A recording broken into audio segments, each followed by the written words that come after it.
Recentemente eu fiz um vídeo aqui no clube que vocês gostaram muito falando das maiores injustiças da Fórmula 1. Eu listei os 5 pilotos que eu considerei os mais injustamente deixados de lado pelas principais equipes e que nunca tiveram grandes oportunidades na categoria. E propositalmente lá eu deixei brasileiros de fora porque eu também planejava fazer uma lista de 5 brasileiros que pra mim foram menosprezados pela F1. E exatamente esse é o vídeo que a gente vai entrar agora. Eu vou falar pra vocês 5 pilotos brasileiros dos 33, já contando com o Bortoleto, que pra mim não tiveram todas as oportunidades que poderiam ter tido pra se provar na categoria. Felipe Nasser. Já começando com a maior injustiça do Brasil pra mim é o Felipe Nasser. Ele teve uma carreira muito forte na base, vencendo a Fórmula BMW Europa, a Fórmula 3 britânica, tendo um segundo lugar no GP de Macau e ficou em terceiro na GP2, a antiga Fórmula 2, enquanto era reserva da Williams. E teve a sua oportunidade então na Sauber em 2015, numa Sauber bem questionável, e ele ainda foi muito bem naquela temporada, fazendo 27 pontos contra 9 do companheiro Ericsson, inclusive conquistando uma P5 na Austrália. Só que em 2016 a Sauber ficou muito pior e ela e a Manor brigaram para ver quem ia ser a pior equipe de todo o pelotão. A Manor conseguiu uma P10 no GP da Europa no começo da temporada, que colocou eles um ponto na frente da Sauber praticamente o ano inteiro. E a situação da Sauber já não estava fácil, eles estavam perdendo muitos patrocinadores e estavam precisando de dinheiro. E para somar com isso, o Nasser tinha perdido alguns patrocinadores master dele. E em contraste de tudo isso, o Marcus Ericsson trazia muita grana. Foi aí que na penúltima etapa da temporada, o GP do Brasil, o Nasser fez uma corrida sensacional para terminar em 9º lugar e fazer os únicos 2 pontos da Sauber na temporada. O que fez então a Sauber passar a Manor por 1 ponto na tabela do campeonato de construtores e terminar em 10º lugar. O problema foi que a perda do dinheiro do 10º lugar, fazendo a Manor terminar em 11º, foi suficiente para contribuir com que eles fechassem as portas no final do ano. E o que torna isso ainda pior é que o Nasser ia trocar de vaga com o Verlaine, que era piloto da Manor, o Verlaine indo para Sauber e o Nasser indo pra Manor. Só que como a Manor fechou as portas, o Nasser ficou sem equipe na Fórmula 1. Os pontos que ele fez pra Sauber foram os culpados pra ele ficar sem uma vaga no ano seguinte. Cara, isso é muito louco de pensar, porque quando você pega o geral, ele amassou o Ericsson, só que o Ericsson trazia muito mais dinheiro pra uma equipe que tava precisando desse dinheiro. Então o Nasser ser um bom piloto e fazer pontos importantes pra equipe dele foram o motivo que fizeram ele ficar sem uma vaga na Fórmula 1. Isso é muito bizarro. Depois de não conseguir encontrar espaço em nenhuma outra equipe, ele acabou trocando então a Fórmula 1 pelo Endurance americano, onde foi campeão da IMSA 3 vezes em categorias diferentes. Mas é um piloto brasileiro que, por falta de dinheiro e por ser bom demais, nunca conseguiu mostrar sua qualidade de fato na Fórmula 1. Cristiano da Mata. O da Mata é um caso claro de talento desperdiçado na F1 pra mim. Ele fez a carreira principalmente nos Estados Unidos, vencendo a Indy Lights, a Fórmula 2 da Indy, e sendo campeão da Indy de fato, que era a antiga kart, e eventualmente iria fazer parte do bolo que se transformou no que hoje a gente conhece como IndyCar. Depois que ele conquistou o título da kart em 2002, ele chegou pra Fórmula 1 com uma grande expectativa. O grande problema foi que ele entrou na Toyota. E em 2003 a equipe japonesa já tinha um obstáculo significativo,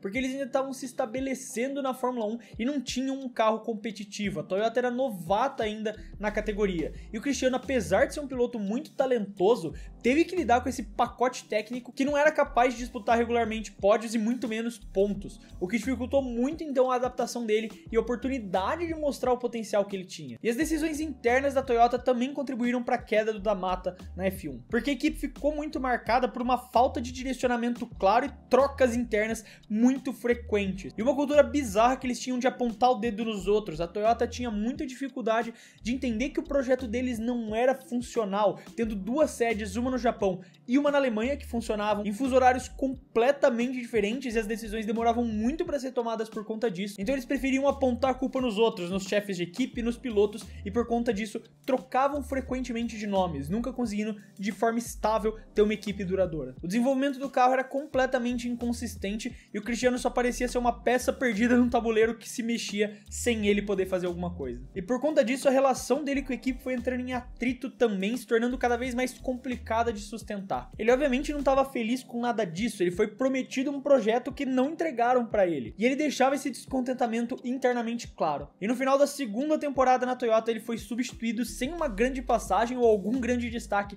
de fato na F1. Mas é muito triste pensar como esse talento que ele tinha apresentado, principalmente no automobilismo americano, ele nunca teve chance de mostrar num carro competitivo de fato na F1. Roberto Moreno. O Roberto Pupo Moreno ficou conhecido como um piloto muito talentoso por decisões totalmente erradas. O Pulpo teve uma trajetória muito marcada por equipes pequenas e carros pouco competitivos. Ele raramente teve a chance de competir em igualdade com bons pilotos, já que a maior parte das suas oportunidades na F1 veio em times de orçamento muito limitado e administração questionável, como foi o caso da Andrea Moda, que inclusive supostamente teria tentado matar um dos seus pilotos, e a Colony, onde até mesmo terminar uma corrida era um desafio. Outro fator que pesou contra ele foi a questão do timing também das oportunidades que ele teve. Ele frequentemente entrava em equipes numa situação de emergência, como um substituto de pilotos ou em carros já desenvolvidos por um estilo de outro piloto. E quando ele teve uma oportunidade num carro decente nas etapas finais de 1990 pela Benetton, ele conquistou um pódio no GP do Japão.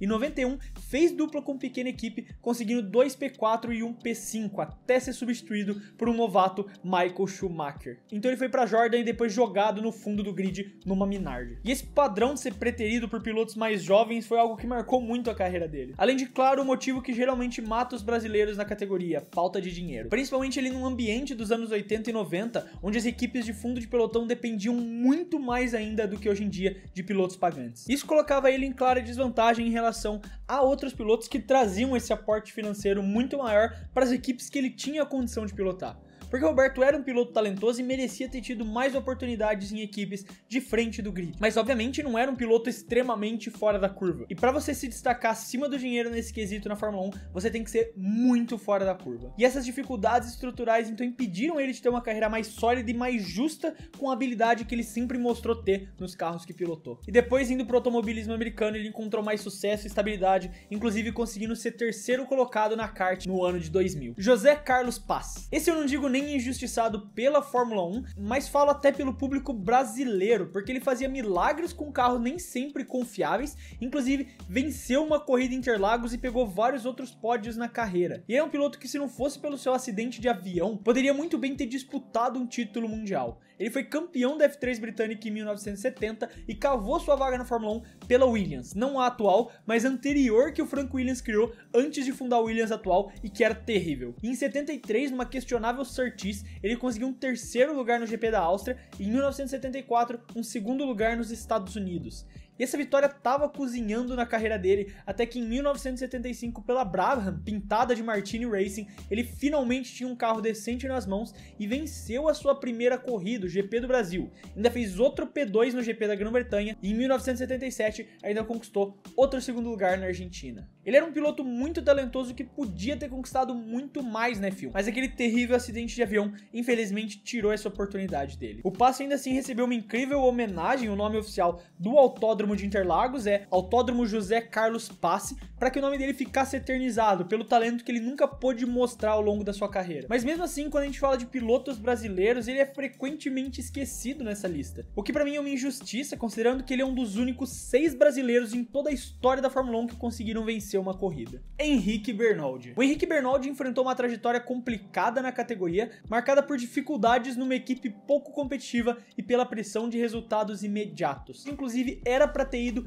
para Sauber em 2001, mas foi preterido pelo Kimi Raikkonen, o que no final das contas justificou a escolha. Então ele acabou indo para a equipe Arrows, que já lutava muito com as suas sérias limitações financeiras e técnicas. O carro frequentemente não era capaz de competir no meio do pelotão, o que deixava o Bernoldi sem chance real de pontuar e mostrar o seu talento em condições mais equilibradas. Só que ainda assim ele recebeu uma segunda oportunidade pela equipe em 2002, que terminou da mesma forma, dada a qualidade tenebrosa dos carros. Além disso, o Bernoldi ficou muito marcado por algumas polêmicas que acabaram ofuscando a passagem dele na F1.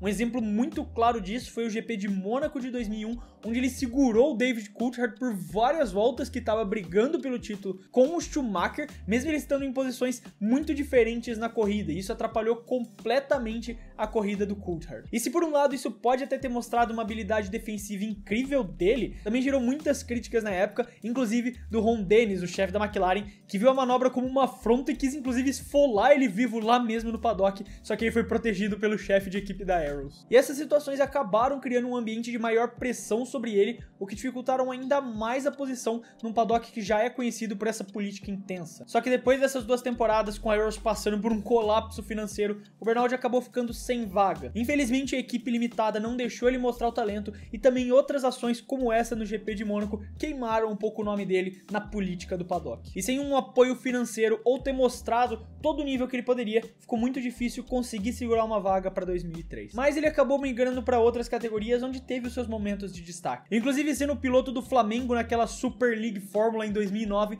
e pegando um pódio em Estoril, além de algumas passagens na Stock Car de 2007 a 2015. Não que ele teria sido um super piloto, grande vencedor na Fórmula 1, mas é alguém que merecia mais do que teve. Pelo menos ter se provado em alguma equipe de meio de pelotão para mostrar a qualidade que a gente sabe que ele tinha. Mas aí tá, esses são 5 pilotos injustiçados da Fórmula 1 pra mim.